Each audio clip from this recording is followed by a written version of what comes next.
Here you go there guys, this is our coil cable for your 4 camera setups here. So you can see that is the main coil cable. It will give you around 3 meters stretched out,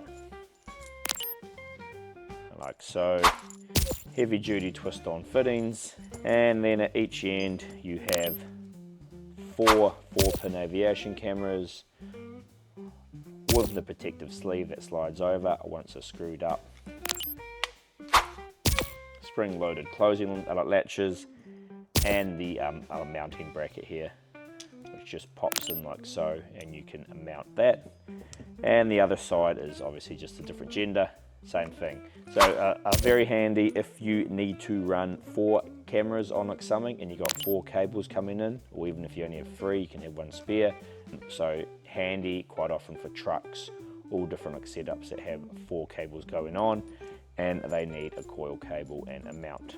So all there, easy done, heavy duty, and is running the 4-pin aviation plug.